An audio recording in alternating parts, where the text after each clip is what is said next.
Hey guys, what is up? It's Out to Waz, aka Jonathan Racer here, bringing you another 2013 Best Drivers competition for Forza Motorsport 4. Today we are bringing you part 3, which is the SRT Viper. This is the 2014 edition. This is significantly updated from the 2013 Dodge Viper. It's been in service for a few too many years, I think, due to the bankruptcy of Chrysler and Dodge. I think that they needed to put this project a little on hold, but I think the extra time was certainly worth the wait, because this car is coming sporting brand new sheet metal, an improved engine, and still raw and beastly tactics as ever. We got this car in a deep silver, or a lighter silver I should say, and it looks ready to go tear up Mazda Raceway Laguna Seca. Today we're just going to take a very quick look at the stats. It's an S638 car in this game. And power is at 640 horsepower, and that is being directed to the rear wheels by a 6-speed manual transmission. We got a 600 pound-feet of torque, which is plenty from that 8.4 liter V10. Weight is a little under 3,300 pounds. It's quite a heavy car, but it does get the job done.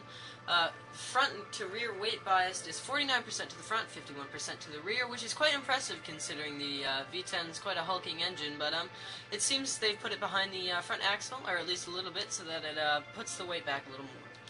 Alright, this car costs about $100,000 new, around abouts, and that's what you'll be paying if you're buying it in Forza Motorsport 4 today. We're going to do some hot laps around Laguna Seca in our Viper. Alright, let's see. And we are going to bring it right here. And this is where we tested our two previous vehicles, the Aston Martin DBS, or Vanquish, for this competition, and our Ford Focus ST.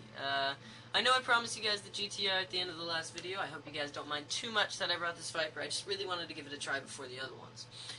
Monterey, USA, beautiful day. Looking down at the corkscrew, as you see there. It's a beautiful, beautiful racetrack. Really does test the limits of your vehicle. Let's see, you're going to check the difficulty. ABS on, steering simulation, stability control off, traction off, shifting manual, suggested line, braking only. I'm going to need that. I mean, there's such a differentiation in vehicles in Forza that it kind of helps to have a racing line on at all times. Alright, I think I'm going to start this from chase cam if I'm not mistaken. I'm fairly certain that's where I'm starting from. Yep. And going to try and minimize wheel spin off the line. V10 sounding brilliant. Coming to third gear over the crest of this hill. Definitely feel the power in this. Brakes are pretty solid. Oh, very prone to oversteer. I never claimed to be the best, but this is a little difficult, I'd say. Definitely not for the faint of heart, this vehicle. Does apply to only a few people. I don't think it'll be as fast as most S-Class cars, but it certainly will make quite an entrance. Also, the exhaust note, if you can hear, it's very raucous, it's quite loud. Makes its presence known. Bites like a snake, that's for sure. If you put the power down a little too early, you're going to end up in the sand. And coming around this corner. Braking at a reasonable place, coming back on the power. And we are moving up 6,500 red line, I'd like to say. It looks like it.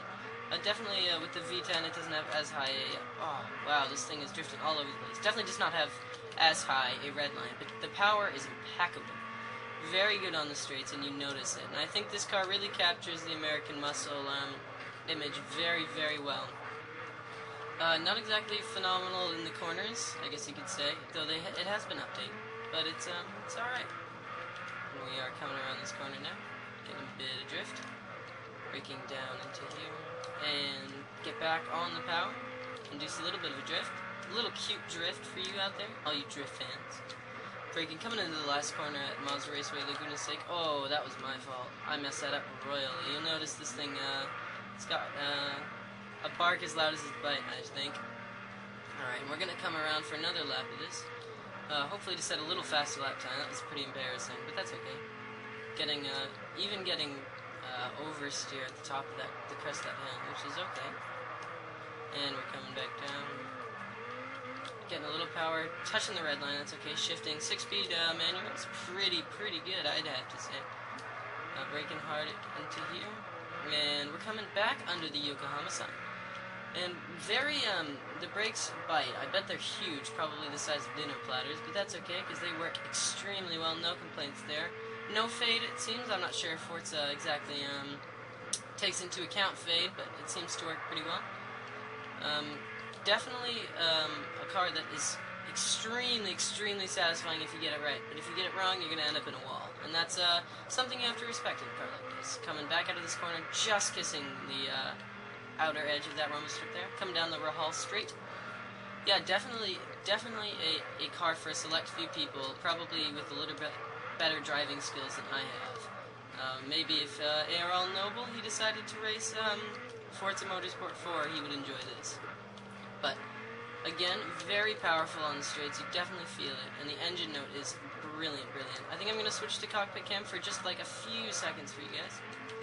And you guys can see inside. Definitely looks way updated from the kit car styling of the previous 2 iterations of the Dodge Viper. Getting lots of oversteer. You're going to see opposite lock a lot because of the nature of this car. All around, this car is a phenomenal vehicle.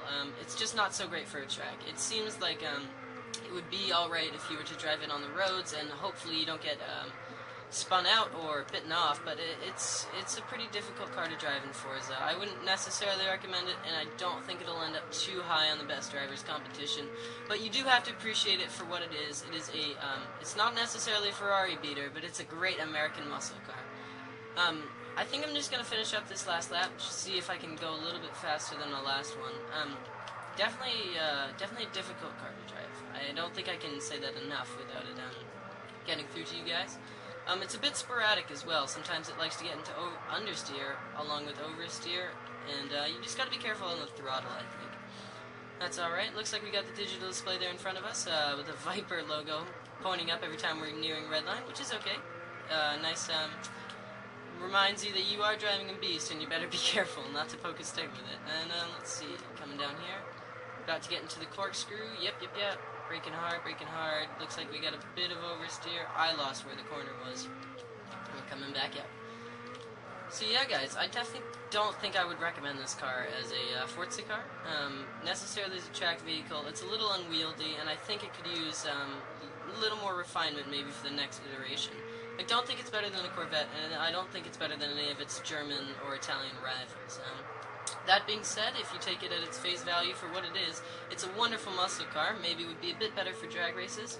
And I hope you guys appreciated this video. If you did, please smash that like button, subscribe. I hope you guys enjoyed this video and that you guys are inspired to make some of your own, because it's really some good fun. Alright, take it easy, guys.